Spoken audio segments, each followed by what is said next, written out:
What is up, Flick fans, and welcome back to my channel. As promised, today I'm going to review The Florida Project. And I know this movie's been out for quite a bit in select theaters. Not everybody has seen this. I saw it a couple of weeks ago. I'm just now getting around to reviewing it, so just bear with me. I got a lot of movies to review over the next couple of days. Tomorrow, Lady Bird, and then hopefully within a couple days after that, 3 Billboards. I'm so excited to talk about all these. And like always, I like to talk about the good, the bad, and then give you guys my score. Let's start with the good.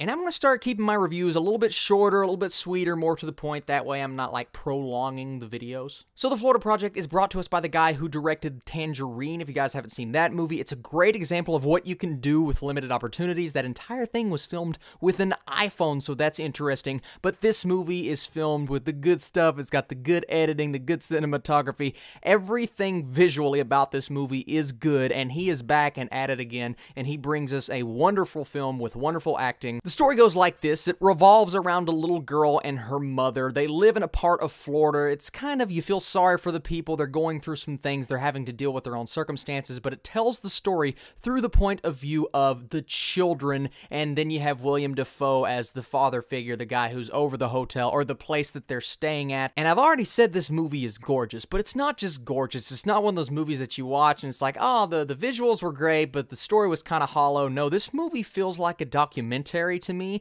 It follows these kids around. It shows us the point of view of the adults as well, but when hardships come and when you find yourself in trouble with the situation, that's when you focus on the kids and what the kids are going through. And I want to talk about the kids for just a second. Not just the main little girl. She was fantastic, but every kid in this movie does a great job. Sometimes they're annoying, but it's on purpose. Sometimes they're doing things that you might get a little bit tired of, but they are acting like children act, but not to the point to where you can say they're bad actors. All of these actors and actresses did a wonderful job, and I think that's because the direction in this movie is just so good, and he knows how to handle his actors, and he knows how to compose a shot, and he knows how to write a story. This movie was beautifully written. I loved almost every single minute I was watching this film because I felt engrossed. I felt like I was watching a true story, and I love feeling that way in a movie. It's not the most exciting movie I've seen all year. I didn't watch and like, oh, explosion here, characters dying here. No, it's just a movie that if you love documentaries, I can tell you right now, you will love this film. But if you just love to watch a human story, human heart, and emotions that fill the room to the brim all the way to the very end, especially the very end, you will really enjoy The Florida Project. And if you are a fan of film and filmmaking, every aspect here works.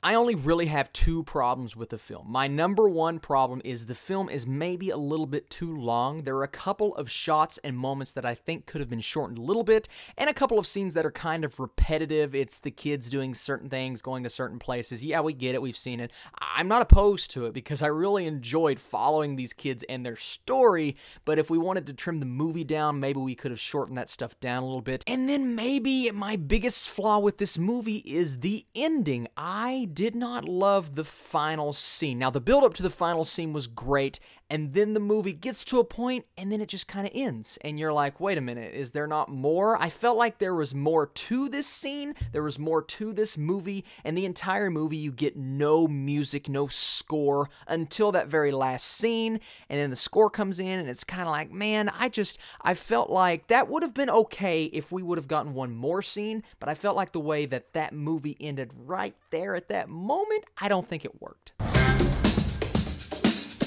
But other than those 2 things, this movie is fantastic, and I have been thinking about it for the last 2 weeks. I'm going to give The Florida Project a 94. Right now, it's in my top 10 movies of the year. Not because, okay, it's the most relatable thing I've seen all year, not because it's the most exciting movie. It's just a great story to follow, and after I was done with it, I had to think, wow, William Dafoe was in this movie. That means it wasn't a documentary, because that's what it felt like. Also, William Dafoe, watch out for him when award season comes, because he was so good. So what did you guys think of the Florida Project? Have you seen it yet? I definitely encourage you guys to go watch this movie. If you haven't downloaded the app called Stardust, I am reviewing movies on there that I will never review on this channel, and it's a real shame, but it's just so opportunistic on that app. You can record something in 30 seconds, make a reaction, boom, it's on there. So if you want to follow me on the Stardust app, be sure to do that, or just download it and don't follow me. It's a really fun app. I encourage you guys. Thank you so much for watching. Like I said, Lady Bird coming soon, 3 billboards. You are the absolute best, and I will catch you later.